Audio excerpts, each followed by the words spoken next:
টুপিওয়ালা ভাইদেরকে বাইতুল মুকাররমের সামনে থেকে টেনে টেনে রাস্তায় নামিয়ে এনেছিল, সেই আওয়ামী লীগের আর পুনর্বাসন হবে না।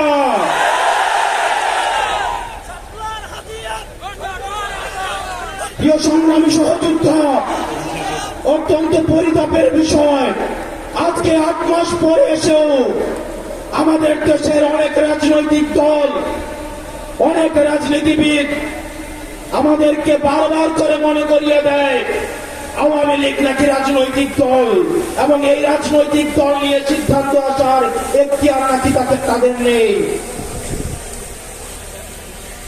ডক্টর মোহাম্মদ ইউনূস গত কিছুদিন আগে বলেছেন আগামী নির্বাচনে আওয়ামী লীগ অংশগ্রহণ করবে কি করবে না সেটি সিদ্ধান্ত নাকি আওয়ামী লীগের।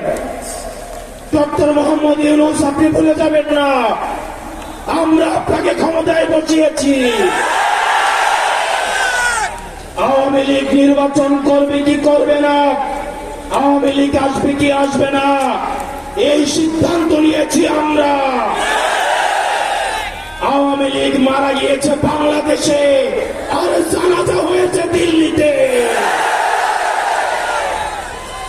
আমার ভাই আপনার এবং শহীদ আবু আরিফের রক্তের উপরে পাড়া দিয়ে এই আওয়ামী লীগ বাংলাদেশে আসবে না। এই সংস্কার আমাদের দেশের সবচেয়ে বড় সংস্কার, আওয়ামী লীগকে নিষিদ্ধ করতে হবে। কোন কিন্তু অথবা নেই, আচ্ছা দেখছি এরকম কিছু নেই, আওয়ামী লীগকে নিষিদ্ধ করতেই হবে। আপনারা ভুলে গেলে চলবে না, আওয়ামী লীগ কোন রাজনৈতিক দল নয়। ৭১ পরবর্তী সময়ে আপনারা দেখেছেন শেখ মুজিব সর্বপ্রথম বাকশাল কায়েম করে গণতন্ত্রকে গলা টিপে হত্যা করেছে। এই বাকশালী দিয়ে ৩০,০০০ জাসদ কর্মীকে হত্যা করে সারা বাংলাদেশে কসাইতন্ত্র কায়েম করেছে। আওয়ামী লীগের লুটপাটের কারণে আপনারা দেখেছেন ৭৪-এর দুর্ভিক্ষে ১৫ লক্ষ মানুষ মারা গিয়েছে।